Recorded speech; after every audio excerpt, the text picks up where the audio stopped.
Hey, welcome to the Marketing with Delight podcast. I am your host, Delight Howley, and today I have a guest. Her name is Samantha Goldsmith. She is a spiritual leadership and business mentor, and she helps multi passionate women to embody all parts of themselves and tap into their brilliance. Her work leads women to fully live from radical self trust to create business success. And I really resonated with her when I saw her Instagram, and I felt like she and I aligned on many things on our approach to business and marketing. So this was kind of a fun conversation for me. And Samantha lives in Australia, so she was kind enough to wake up early in the morning to get on Zoom with me. But unfortunately, Zoom didn't really cooperate with us, and the sound is not great in some parts of this recording. So if that's going to bother you, you can skip this one, but I wanted to post it anyway because I think she had some really good little nuggets and good stories about her business and the way that she is able to trust herself. And it inspired me. And I always need permission to continue to trust myself and know what's best for me. And so I hope you enjoy this conversation with Samantha Goldsmith. So first Okay. question is how did you get to where you are? So I have always had like a very strong entrepreneurial sense since I was a child. So I feel like I was always getting involved in things, but the real desire to have my own business came when I was working as a registered nurse. And I just realized that there was a big mismatch between my values really and what I was being asked to do in my roles. And I trained in alternative health and various other sort of modalities and decided that I wanted to start my own business. So it's been a journey of maybe about sort of 10 years to really settle into what I feel I'm here to do. But during that time, I've been involved in all sorts of other entrepreneurial activities. So I really can't say. It feels like it's just been part of what I've been doing since I was a very young person. Yeah, I relate to that. I grew up with my family has a cattle ranch here in Montana. So my grandpa and my dad worked together on that, and they were very entrepreneurial, and I liked that, and I grew up with that as my model. And I remember my aunt, my dad's sister, she moved to California and got like a job as an accountant, and I found out she only had 2 weeks of vacation a year. I was like, no, thank you. Yes. But it's like, it's not like on the ranch there's a lot of time for vacation either, but it's flexible somewhat because you're your own boss. That's what I really wanted. Was that something that you were looking for, was like having that control and time freedom? Definitely the time freedom. And what was appealing to me was that it was any of the results were coming from sort of my own effort. So I was in charge of how things worked out. If I needed to work really hard for a while, I could. If I needed to rest for a while, I could. And then I think once you start just being in charge of your own schedule and your own life in that way, it becomes really hard to allow somebody else or an organization to tell you what to do. Yeah. Yep. Yeah. um, so what would you say you're most proud of that you've accomplished with your current iteration of your business? Okay, that's a good question.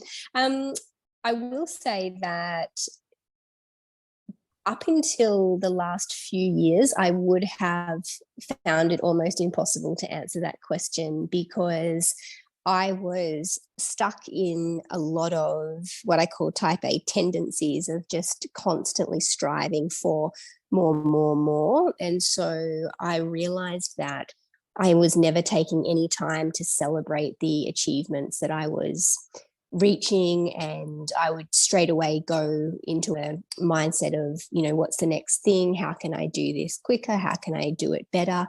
And I didn't really feel proud of my business most of the time. I was always thinking that there needs to be something else done, there needs to be something better, I need to improve. Somebody else makes more money, somebody else does something better, and all of that sort of destructive inner dialogue. So I guess generally now I think back on it, my proudest moment is being able to trust myself enough to leave my job with my, all my job benefits, and actually trust myself to start a business and to really draw a line in the sand and say, it's me, I'm going to do it, and there's nobody to blame and there's nobody to fall back on. So generally that's my proudest moment, because no matter what happens, it's something that I can always look back on and know that I've created this myself. And it's also cultivated a really deep sense of self-trust, because I know that I can back myself and I can trust myself. And if I need to, I can, do it all again, even though I don't want to. So how long ago was that you quit your job? I quit my last sort of security job in 2015. Me too. Oh, really? I was a teacher up until then. Yeah. So congratulations, 7 years. Yeah, thank you. And then I wanted to circle back to something you mentioned. I wanted to hear you talk more about the type A tendencies. Kind of, this is an aside, but that caught my attention, and I was like, tell me more. Well, I used to have a podcast that was called Namaste Type A, and I've rebranded it now and talk about a lot of different things. But what I was really interested in talking about was this idea of, type A being the overachieving, sort of highly strung, always on edge woman in this case, that's really like running on adrenaline and needing to be the best and needing to get everything done and everything perfect and all that kind of thing. And it's a really unsatisfying position to be in, although highly usually creating a lot of success and highly results orientated. So it's a bit of a trap as far as I'm concerned. I have subscribed to that sort of behavior most of my teen and adult life, and for me it just results in a real lack of connection to the daily things that you do that bring you joy and, that ultimately make up your experience of life, and keeps you really focused on needing to be more or do more in order to feel validated or successful. So in that podcast, we used to talk about, bringing a lot more presence to what we're doing, a lot more kindness, a lot more nurturing to ourselves, and creating nicer inner dialogues, and just really kind of settling into appreciation of what's arising rather than constant striving for something else that ultimately is never going to feel satisfying, because it's only come from a place of needing to be better or needing to be the best or justifying your worthiness in some way. That's so good. I resonate with a lot of that too, from the striving word is like, oh, oh boy. Yeah. I like how you described it as a trap too, because that resonates with me a lot as well, that you feel like you have to be that way or else like you'll never get anything done, or you'll never reach any goals, or even if you're like me, you start catastrophizing and you're like, if I don't do it this way, I'll be broke and I'll be homeless, and Yeah, it's very extreme, the dialogue that's created by it. And also, there's a lot of things that are a lot of marketing things and a lot of people trying to sell us things based on continuing to believe those sorts of things. So it's a real, busy as a badge of honor kind of society, where for me and the people that I work with, I am trying to help them create time freedom and spaciousness. And it's basically, not allowed in my world to say I don't have time, because that's just such a um, such a mental trap of that whole cycle that you just mentioned. Yeah, I try to work on that too. Like try, just for my own self-talk, and to not say like I don't have time, to say like, okay, I'm choosing not to do that right now, or I'm not going to prioritize that this week, or something a little more accurate.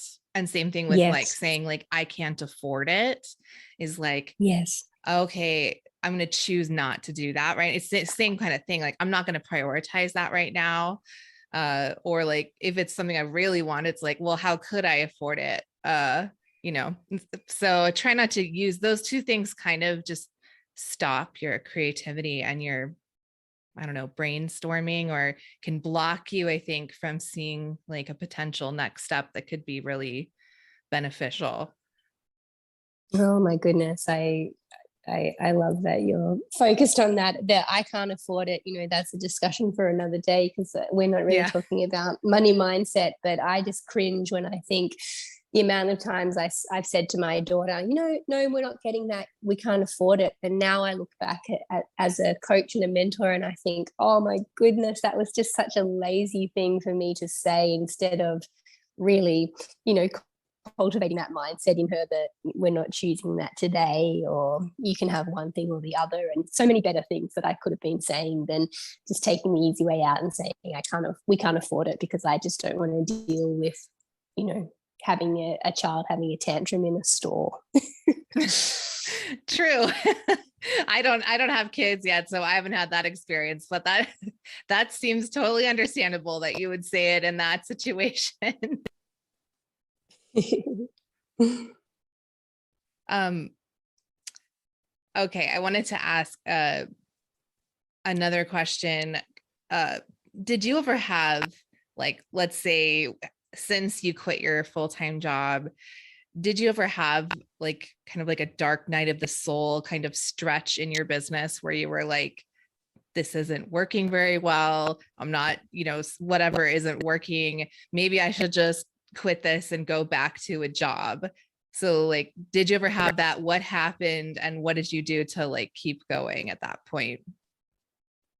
I've had so many. And I was listening to a thing recently where Elon Musk was talking about giving advice to entrepreneurs at some sort of seminar or something. And somebody said to him, what's your best advice for an entrepreneur who's in that situation? And he said, don't be an entrepreneur. I thought, oh, what a brilliant thing to say, because it just sort of cuts through so much of that mental chatter that we have about quitting and giving up. And it's a much better place to stand, to just understand that this is part of the journey of what we've chosen, and so things are going to be up and things are going to be down. But in practical terms, yes, I've had heaps of those. And I think a lot of business owners can relate, especially over the last couple of years, to needing to pivot their businesses or do things that they haven't done before because of the nature of the world and travel restrictions and, getting together with people and even supply chain issues, all the things. So definitely in various businesses that I have had and that I've been involved in, I've had those times where I've wanted to quit, and I've just had to really, coach myself around to what it is that's really important to me. And sometimes it is just recognizing that it's the nature of the mind to create those kind of dialogues where ultimately we do not want to quit. We actually want to create the business that, touches our hearts or creates the impact that we want in the world. And it's just a first line sort of thing to be in the I want to quit, this isn't working kind of conversation. And when it comes down to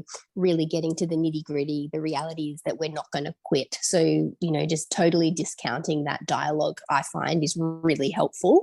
And even just saying to myself, well, you're not going to quit. So what are you going to do? It's just a human tendency to go into the mind stuff of, poor me, it's not working, all that sort of stuff. But basically what I do when those things arise is I coach myself, I apply my own methodology to it, and I recognize that I'm the one who's in charge of the thoughts that I think about whatever's going on, and therefore I'm in charge of the feelings that arise because of that. So it doesn't really matter what the challenge is, it's still re-presencing myself as the person who is in charge of how I think about that. And for me, that has really helped me to come up with better thoughts, better actions, and get better results.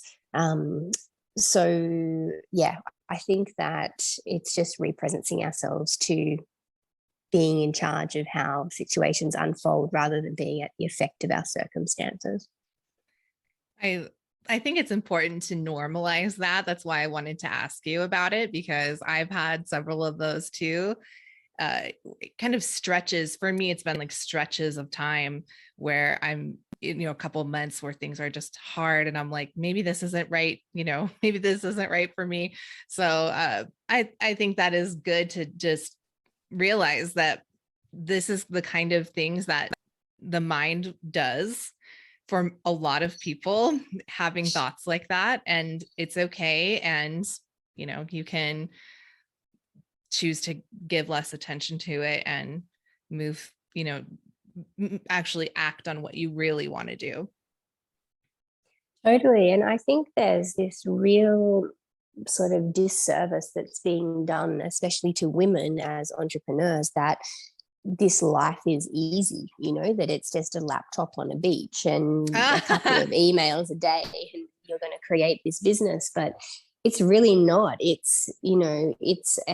you're doing it with integrity, of course you can just create something, with a product-based business, especially, it's quite a lot easier to not be personally sort of invested and I guess defined as part of your business. But if you're doing anything where you're connecting deeply with humans, or even talking in this way that we are, everything is it's a commitment to whatever it is your goal, your desire to keep going. It's not something that is just going to appear like social media, for example, leads us to believe. I really wish that there was more light shone on the reality of what's going on with the social media. These days, sometimes people having these huge followings, when you read about it, they're actually not earning any money. And so having your own goals around what's important to you, I think, is really important, because ultimately a business needs to be, in order for a business to be successful, you need to make money. So it's really more important what is actually coming into the business than how it's being presented to the outside world. Yeah, definitely agree with that, and agree with the laptop on the beach. I laughed at that because I used to think, when I was a teacher and I didn't have very much flexibility, I thought, oh, how great to be able to travel with my laptop and work. And now, after doing it for 7 years, I'm like, I hate the fact that I can work from my laptop from anywhere. Like, I want to leave it behind and go have a vacation, like if I'm going to go to the beach, I don't want to take my laptop. I just want to be on the beach. So that's kind of like a really funny part of it to me, is like, that's how we sell this entrepreneurial dream. And it's like, no, that's not going to help. That's not what I really want. You just want to be on the beach. Totally. So what's working for you right now with your own marketing and growing your audience online? I think what's really working for me is being more bold in my business. So it's not, utilizing a specific, specific structure, I guess, about do this at this time and do it this many times a day and all of those sorts of things. It's more about this sort of energy of boldness. And one thing I can definitely share about that is being more aligned with asking for the sale, and talking about what it is that, in this case, I sell or I offer. And I think that's a barrier for, especially, a lot of women that are coming into business for the first time. Actually, not even coming into business for the first time. It's a long-standing thing of, it's not nice to ask for money, or people think that you're bragging, or all these kinds of thought processes that come up around actually telling people what we do and how they can pay us. So in my own marketing, I've really just been more bold around actually sharing what it is that I have, or what my offers are, and how people can pay to work with me. And so that's, referenced in the sort of nuts and bolts marketing things that I do, like, sharing on the podcast and my email list, and interacting with people within social media and that sort of thing. But really looking at making sure there's calls to action inherent in things that I'm doing, so that people know how they can work with me. Yeah, that's great. That's validating I've been trying to do the same thing, because it's taken me a while to be comfortable to be so direct like that. And it does feel like I'm being bold.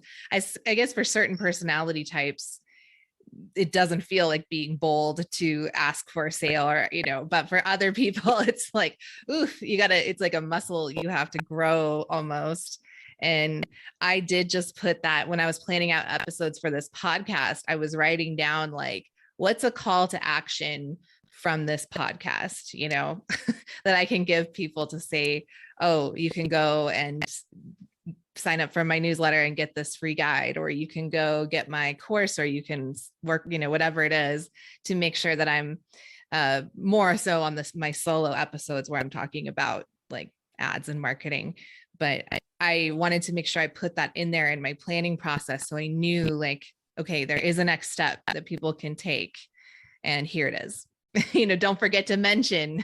I just did that too this week when I was posting about this podcast, and I forgot to give the link to listen to it. And I was like, interesting. Mm-hmm. That seems like some kind of a mental block where I'm still working through that kind of thought process.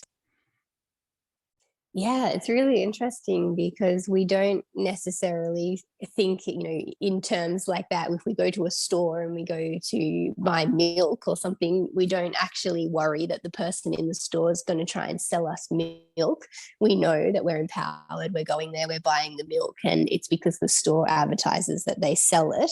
It's a really straightforward process. But I think especially when it's something that's related to our personal contribution work, where we're, who we are as people is interwoven with it, it becomes this really awkward, energetic thing of, asking people or letting people know that they can pay us in some way. And just to speak to what you were saying about, some personalities don't have that issue. It is true. I think some personalities don't. They're just very able to talk about the things that they're offering. And for me, the women who I work with, that's not always been a successful route either, because there has to be that balance of giving value and feeling connected, and then offering the opportunity to work together. So for me, I used to think, oh, I wish I was more confident like that person, but it's just never a good thing to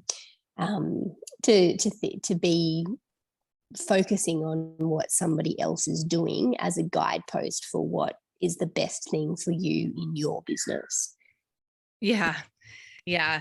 That's a really great point. So for you, is there any marketing strategies or methods that you've tried that didn't work for you, that you were like, no, this isn't for me, I'm never doing this again? Yes, so many programs and so many courses and so many things that I've been to and paid to learn. And I think that, everything is valuable. And I did a post about this recently on Instagram, that about consistency being, a bit of a distraction, because everything is valuable, but if our energy is not right about it, it's just not going to land and it's not going to work. So I'm more interested in the kinds of marketing strategies that feel sustainable and feel good for each person to do. Like if we're writing a newsletter and every time we're sitting down to write that newsletter, we're telling ourselves that we don't like it, that it's boring, that we're not good at it, any of those kinds of things, the energy that the person is receiving when they're opening that, or if they even are drawn to opening it, is the total opposite of what it is that we're trying to create and connect with them. So I do see value in learning all the things. And I studied with Anthony Robbins for years and years and years and years and years. And one of the things that he says that's really, well, so many things that he says that are really powerful, but one of the things that he said that really struck me when I was in my very early 20s was that you shouldn't employ somebody to do something in your business that you don't know how to do yourself. Not to say that you are always going to do everything yourself, because that's another trap, but that if something happened, you're never, totally at the effect of needing another person to intervene and to do something in your business. So I think it's really valuable to learn how to do things and be able to, understand the methodology behind them, but always to be run through a filter of whether this actually feels aligned to you and your business and what it is that you're trying to do. Yeah, I tried my hand at doing some email copywriting for some clients, and I think the emails turned out pretty good, but for me it was like, oof, it was rough. And so I was like, okay, this isn't really a service that I am personally going to be doing. So I networked and found a really good copywriter that I can bring on my team to help me, right when clients need that. I have somebody I can work with to get that done, and I don't have to do it myself. So it's good to know it is good to try things and understand what, what all goes into it. And then, you can maybe get someone to help you. And like you're saying, with if I had a client that needed something quickly, I could get it done one way or another for them, but that would not be the ideal situation. I would want someone else to do that piece of it, because I do enjoy writing my own emails and newsletters, but it's it kind of breaks my brain to do it for someone else for some reason. So Yeah, and I think it's really difficult to trust ourselves enough to decide what strategy it is that we're going to adopt, because yes, strategy is super important and we do need to, take care of those kind of CEO aspects of our businesses, but there is really nothing to say that a newsletter is better than a podcast, or a podcast is better than Instagram reels. There's people running entire multi-million-dollar a year businesses that give links for people to pay them on Instagram. They don't even have websites. So, really expanding our mind to what is sustainable and what is in line with who we are as a person and our brand, I feel is really, really important. It's such a trap to go into. I think, especially as women, we're taught from an early age just to override all of these inner messaging systems. We stay in jobs that we don't like, we do shifts that we don't like, we take on responsibilities when we don't feel like it because we can't say no. So all of these human things that we do are also teaching us to stay in situations or to accept things that aren't really ideal for us, even though in our gut we often know that it's not the right thing. Yep, I can relate to that for sure. I think I was just thinking about, what we've been talking about, having the dark night of the soul, thinking like, should I just quit? Like, I had a rough patch here the last 6 months or so. And I did think about that. And it wasn't, it wasn't that much to do with my business. It was more just that life was hard and I thought I should change something, maybe, Mm. and so actually this podcast is part of what shifted that and got me out of that, I think, because it felt fun.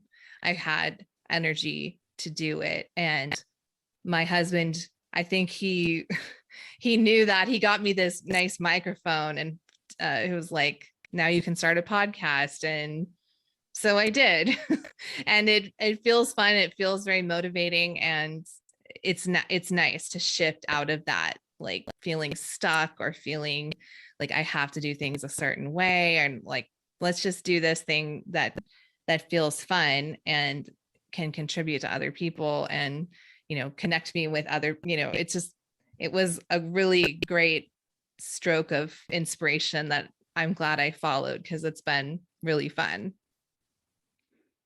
Yeah, I love that. And I think it's such a valuable thing to share with people, because what's coming to me just as you're sharing that story is this tendency that we have to continue with things that we feel or we know aren't working. And ultimately, we end up in the same position that we have been in our job, where we're resenting elements of the business, or, not feeling that aliveness in the business, which is probably the whole reason that we wanted to leave the job and start the business in the first place. So it's such an interesting reflection.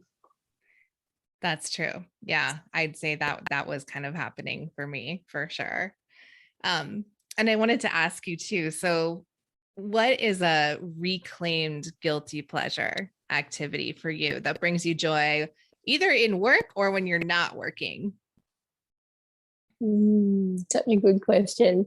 I guess it's fun to share a guilty pleasure, because I think people think that we're always like, towing the entrepreneurial line, doing so well, getting up early, drinking our juices, and all the things.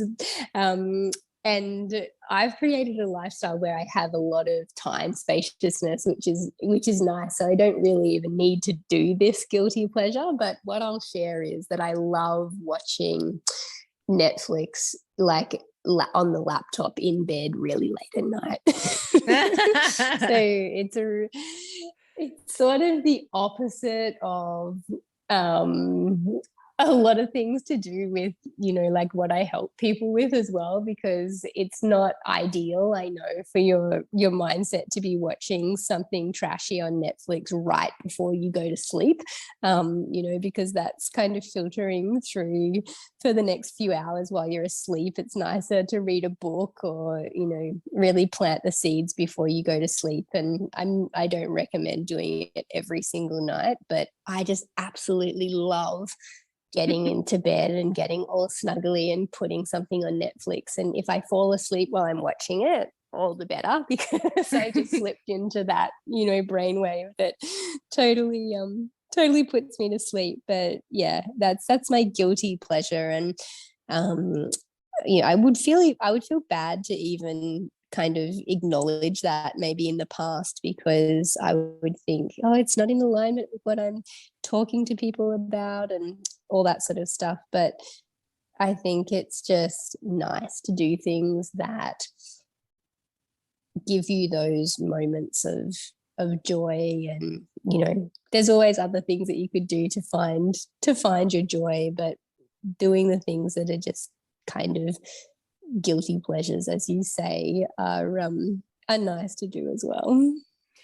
Yeah, I love that's a really good one. I like because that's exactly what I mean when I'm asking the question, is like a type of activity that somebody says you shouldn't be doing, for all the reasons you mentioned of like, oh, your brain is blah, blah, blah while you're sleeping. It's like, well, if you're truly loving it and enjoying it and it feels great, like how bad can it be in that situation, where I guess in some situations, how bad could it be? It could be really bad. But in this situation, you're in your bed watching a show. Like If you feel good about it, Yeah, then totally. I could watch it during the day if I wanted to, like I could just, I have that luxury of being able to do that, but it feels just so much more snuggly and nice to do it at like 12 o'clock at night when you're supposed to be going to sleep.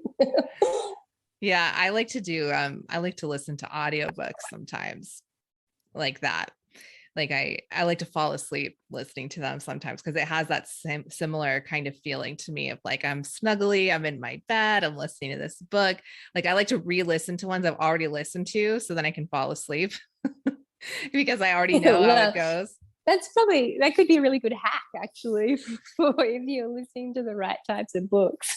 Yeah, you have to, it has to be the right kind of book because if you get that's I also like to read Kindles before bed, and I found that if it's too good or exciting of a book, then I stay up too late reading it. So then that's the, I mean that again, that's not the end of the world either. Just, I mean, that's also a great pleasure of life, I think, is to stay up late enjoying a book or a show or whatever, too. As long as you're not, making yourself miserable the next day, that's also a nice thing that you can enjoy occasionally. Yeah. So, anything else you want to mention here about everything we've kind of talked about? Did we miss any kind of important insights that came to mind as we were talking about all the type A stuff and the marketing and all these different things you've tried in your business?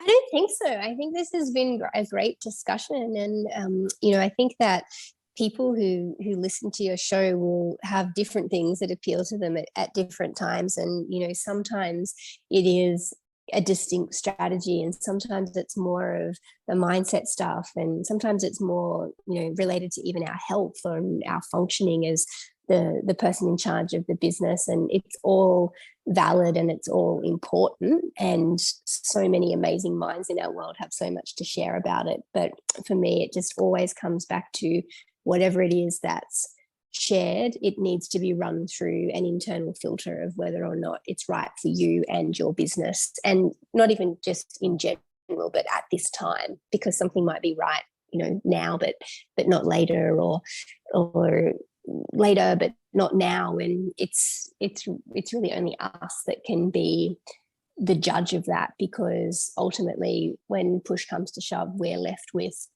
the responsibility of the business, and that's a privilege as well, that we get to be in that position. So internal filter for me is what it's all about.